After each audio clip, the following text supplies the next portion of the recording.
Good evening, you're watching World News Tonight on TVP World. I'm Aaron Darman. We do not celebrate the decision, but we respect it. That's the message from Romania's top diplomat as America slashes its troop numbers along NATO's eastern flank. And speaking exclusively tonight to TVP World, Oana Toiu insists America remains committed to the alliance. More in just a moment. First, tonight's headlines. Warnings that China is banking on the war in Ukraine as Donald Trump meets Xi Jinping.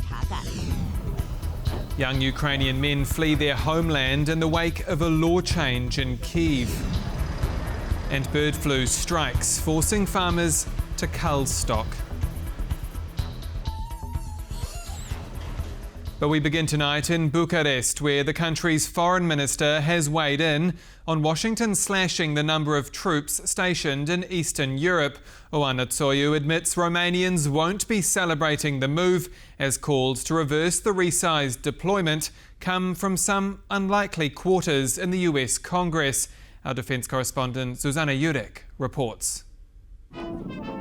700 out of the approximately 1,700 US soldiers stationed in Romania depart on their final march on the Romanian soil. The scale down comes at the back foot of Washington's strategic posture review, with troop relocation targeting US geostrategic priorities. The Trump administration is downplaying the significance of this decision. I mean, I can tell you about it, but it's not very significant. It's not a big deal. But while some in Bucharest appeared determined to maintain the same tune as Washington, now that the Europeans have consolidated their position on the eastern flank and have agreed to arm themselves better and pay more attention to their own defence, the US will turn its attention more towards the Indo-Pacific. Good evening, Minister. In an exclusive interview for TVP World, Romania's top diplomat emphasized that Bucharest is not as indifferent as it may seem. For Romanians and for us, when we look at this decision, it is obviously a decision that we do not necessarily celebrate, although it is a decision we respect. In a rather unusual move, the decision was also scrutinized by US Republican lawmakers, who urged that now is not the time for such decisions. We strongly oppose the decision not to maintain the rotational US brigade in Romania and the Pentagon's process for its ongoing force posture review that may result in further drawdowns of US forces from Eastern Europe. And though the effects may be minimal, the messaging to both allies and adversaries is clear. We must remember that NATO's deterrence posture is multinational, US-led, but multinational. However, politically, it is signaling, or it might be the first signal in US rebalancing in burden sharing.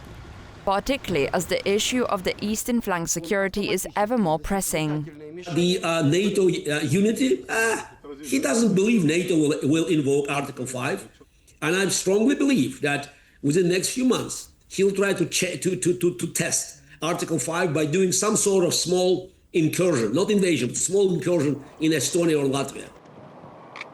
But these incursions are not a matter of the not-so-distant future. Rather, the eastern flank, including Poland, which has not yet had its current 10,000-strong US troop presence reduced, is already subjugated to recurring probing. On October 30th, 2025, before 9 a.m., a pair of MiG-29 fighter jets of the Polish Air Force intercepted another Russian reconnaissance aircraft flying over the Baltic Sea. At the same time, 2 airports in eastern Poland were temporarily closed, also as a result of ongoing Russian provocations against NATO. For TVP World, Zuzana Jurek. And we'll have the full exclusive interview with Oana Toiu later in the show.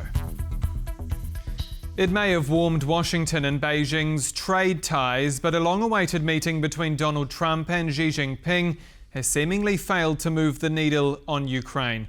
In fact, exiled Russian opposition leader Garry Kasparov says China is banking on Russia and banking on Moscow's war, with his comments backed up by the EU's top diplomat Kaja Kallas. And as John Todd reports, a recent US intelligence assessment warns Vladimir Putin is more committed than ever to winning the conflict. Donald Trump whispers in President Xi's ear after their high-stakes talks in South Korea. It's not clear what he said. On his way home, Trump hailed their crunch sit-down as a success. I thought it was an amazing meeting. The US leader said a lot of decisions were made, but apart from some headline tariff reductions, it's also not clear whether he made any gains with Xi over Ukraine, in particular weakening Beijing's backing for Putin. Experts say, though, it's in China's interest for the conflict to continue. China wants this war to continue. China is banking Russia. China is supporting Putin. China needs Putin because this war makes Russia weaker, but also makes the West weaker. The EU's foreign policy chief, Kaja Kallas, agrees. In an interview with The Economist, she revealed that her Chinese counterpart, Wang Yi, told her prolonging the conflict serves Beijing.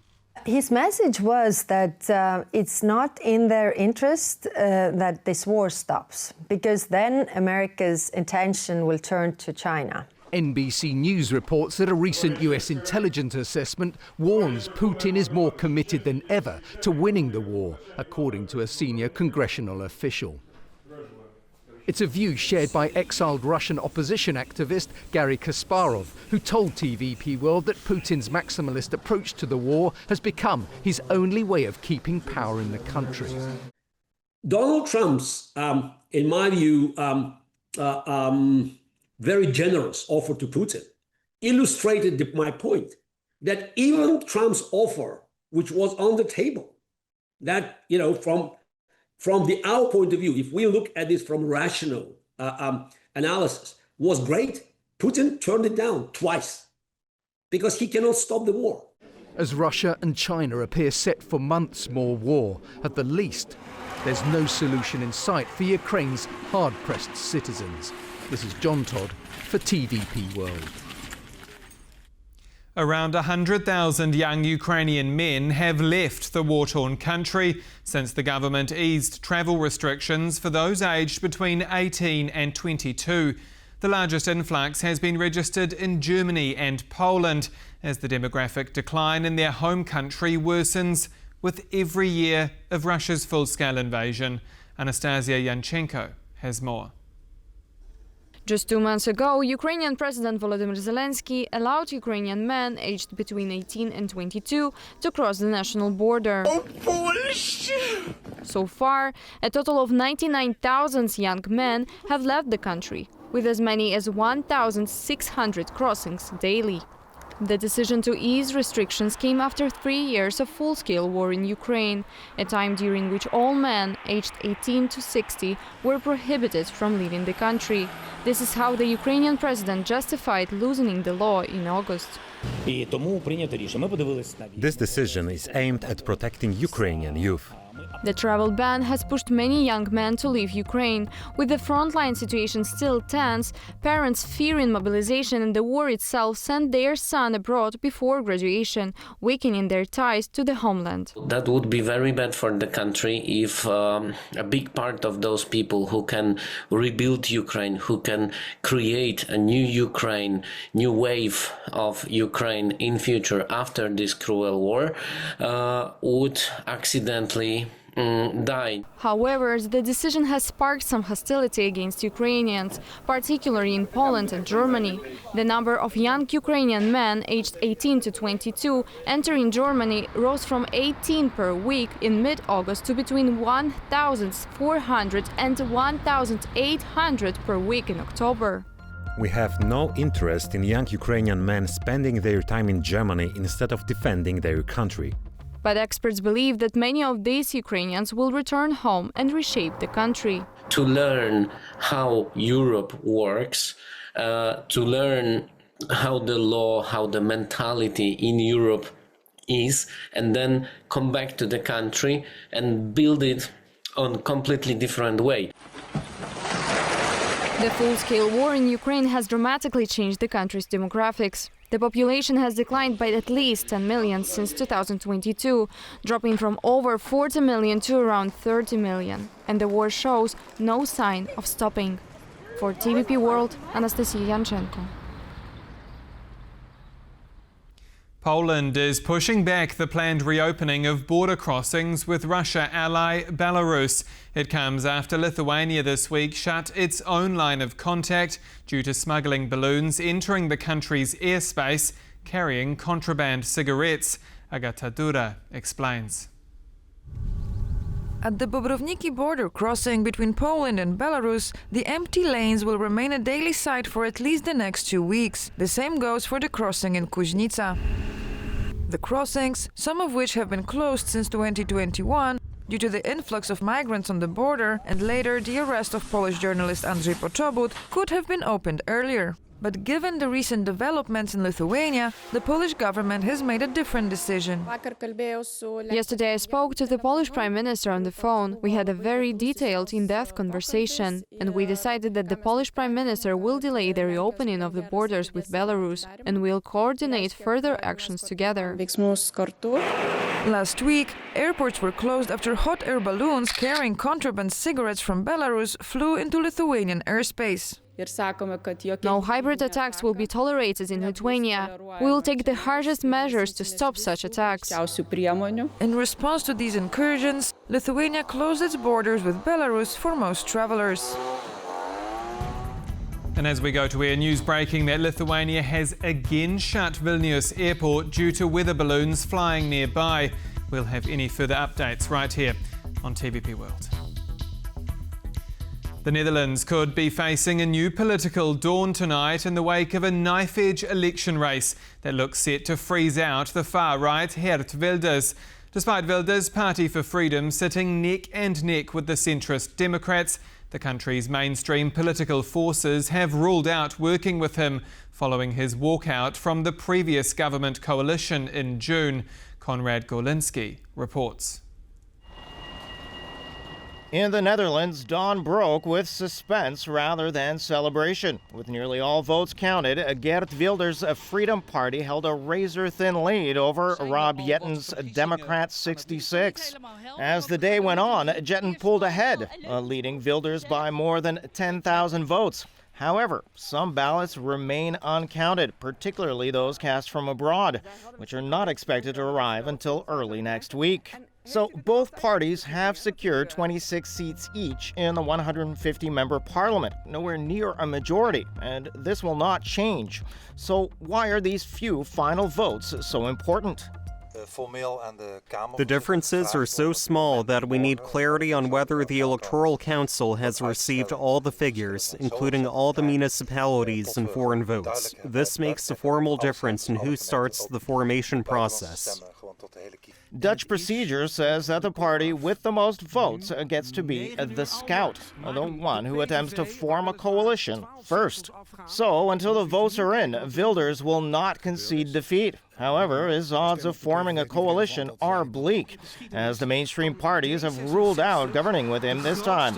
This is because he brought down the last coalition, which was led by his own party. It looks as if the PVV will be the biggest, but nobody wants to govern with them. So it will come to D66, I think, to form a government. At D66 headquarters on Wednesday, optimism filled the air. The 38-year-old Rob Jetten framed his win as a break from division and a promise of cooperation. What I personally noticed during the campaign was that our positive message resonated with many Dutch people.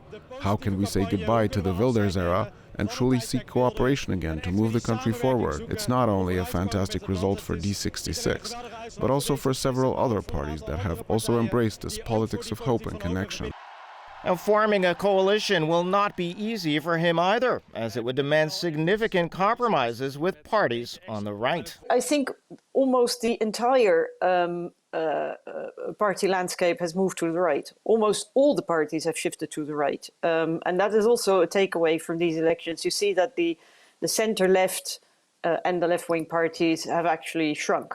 Case in point, Frans Timmermans, a leader of the Green Left Labour Alliance, has announced his resignation after very poor results in this election. It's also clear that for whatever reason, I haven't been able to convince enough people to vote for us.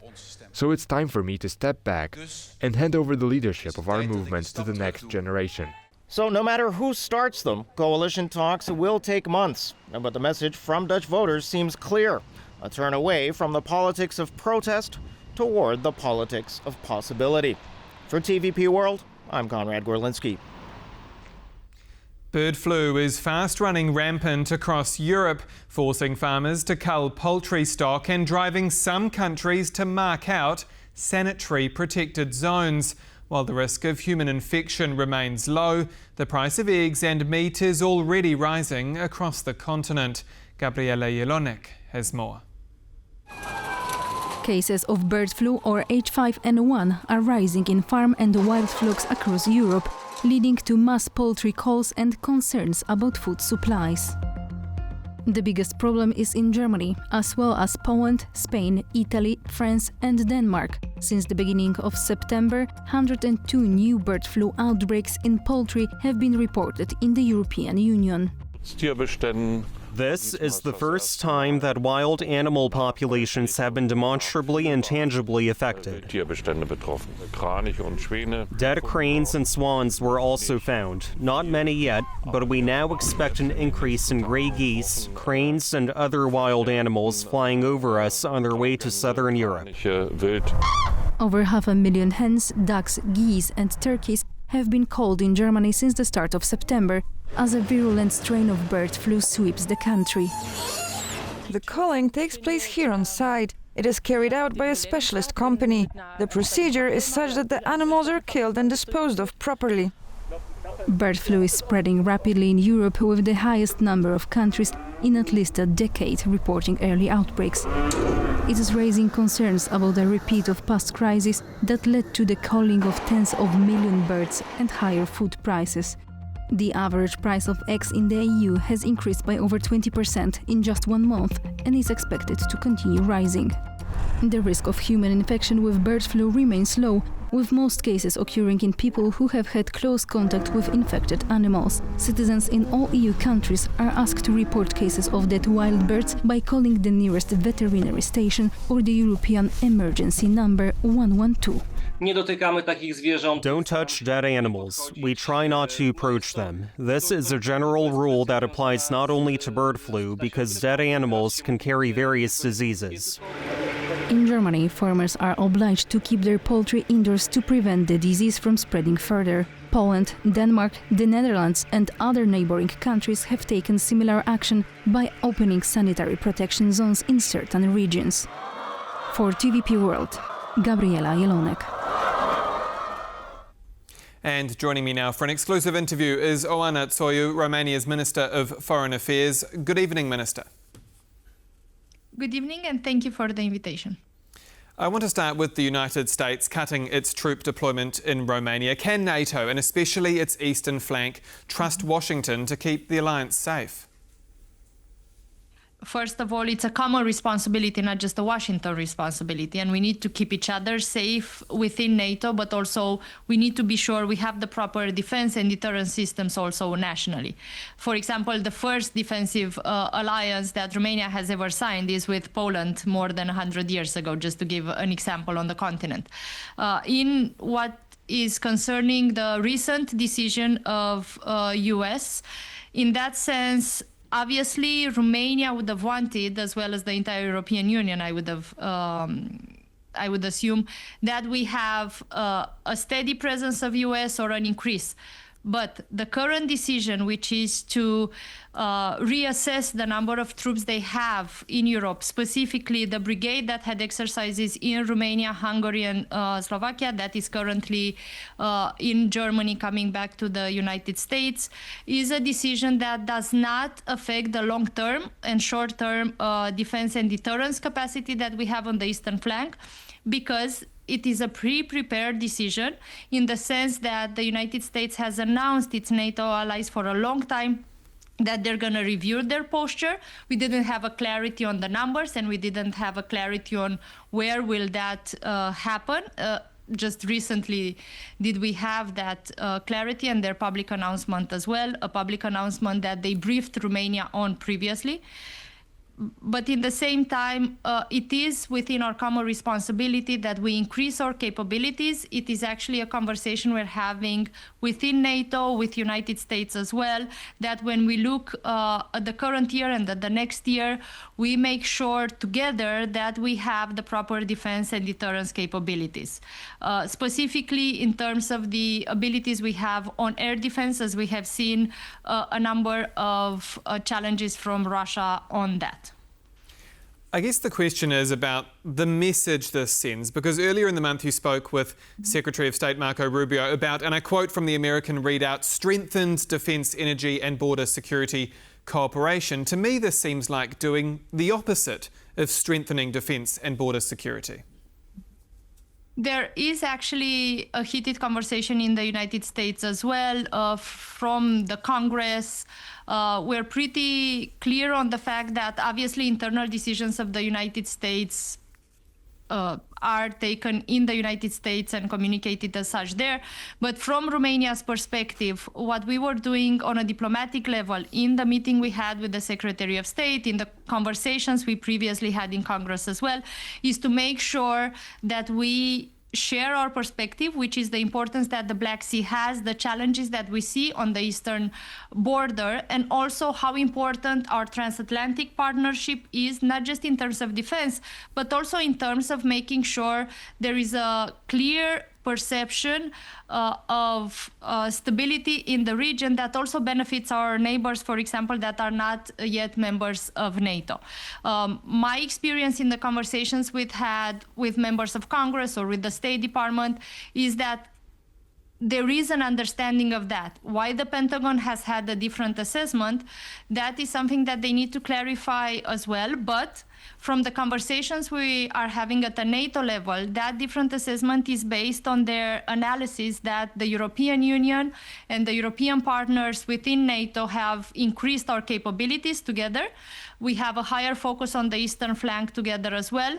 And the common assessment is that, therefore, the future plans of NATO are able to be future plans that not just ensure the current deterrence and defense capacity, but also increase the deterrence and defense capacity with a larger burden on European members than the United States. Do you agree with Donald Trump's assessment that this troop resizing is no big deal?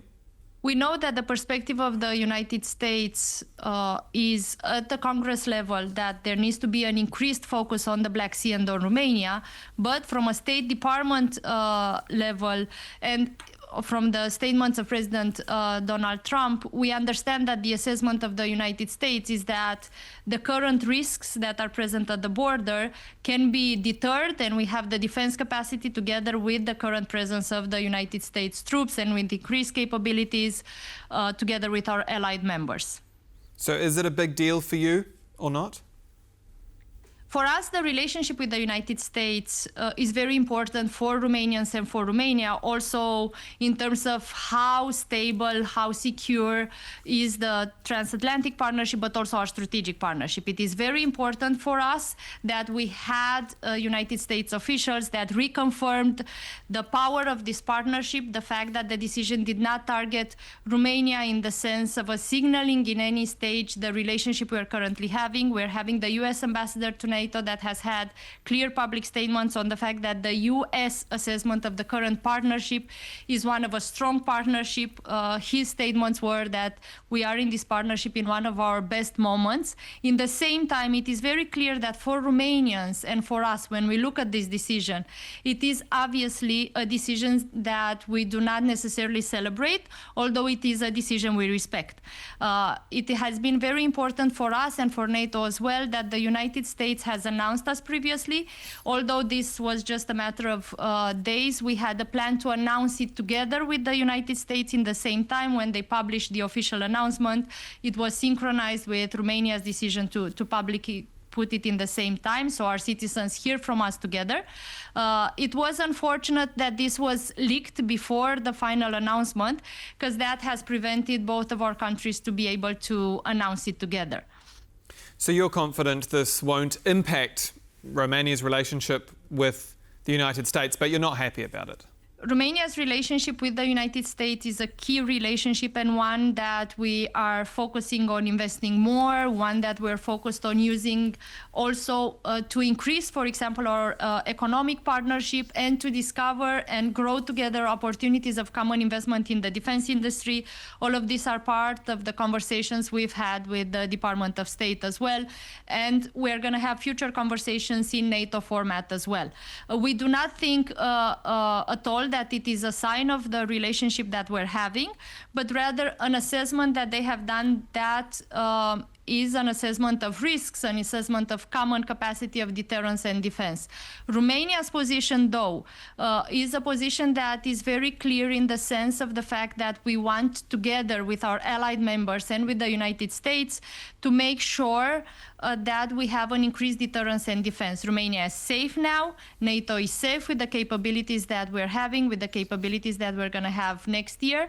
But in the same time, we all understand we need to step up our budgets, to step up our investments, and to step up our common efforts. And in that sense, we're going to participate at the Helsinki summit to discuss the eastern flank. And also, we're looking with great attention to the next NATO summit that we're having here in Bucharest, the NATO Industry Forum that we're having here in Bucharest at the beginning of November.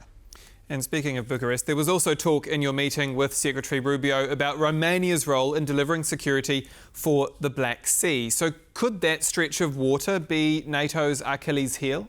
It's not going to be the Achilles heel. That stretch of water is geopolitically essential. We've been having these conversations with Turkey as well. Actually, next week I'm going to fly to Ankara to continue the conversations we're having. Also on the Black Sea, security has been on the top of the agenda of the meeting of the Ministries of Foreign Affairs within the European Union. And also, as you have mentioned, it was part of the focus we had in the conversation with Secretary of State Marco Rubio, because we see together the importance of the Black Sea in terms of defense, in terms of security, but also in terms of energy, in terms of connections, also in terms of the undersea cables that are going to enhance our connectivity also from a digital perspective.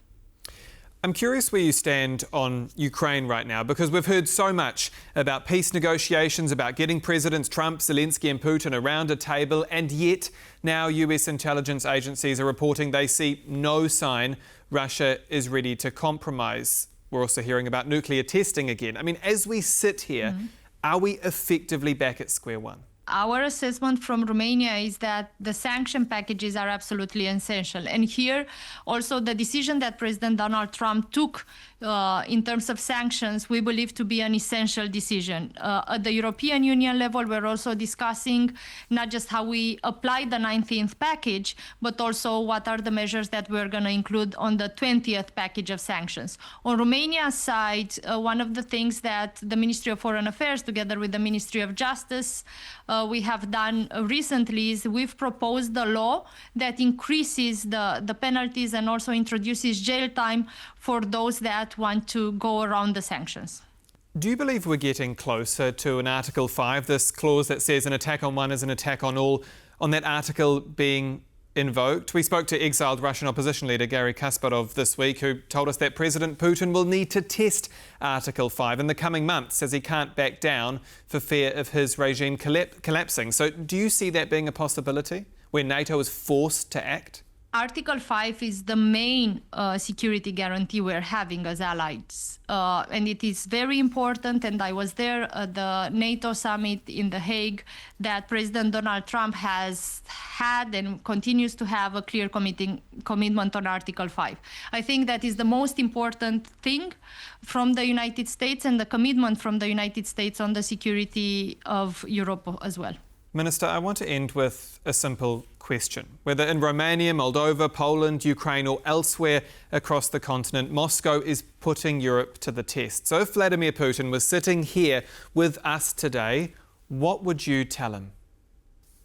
That his attempts are going to fail, but also that we understand together, Romania, Poland, members of the European Union and our neighbours, that we need not be naive.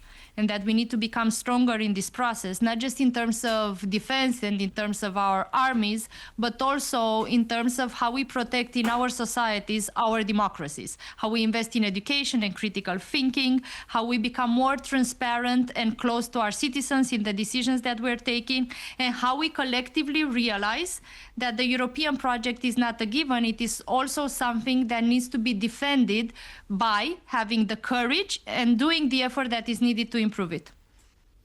Oana Toiu, Romania's Minister of Foreign Affairs, thank you again for your time. And that's all for World News Tonight. Do stay with us here on TVP World. I'm Aaron Darman. Good night.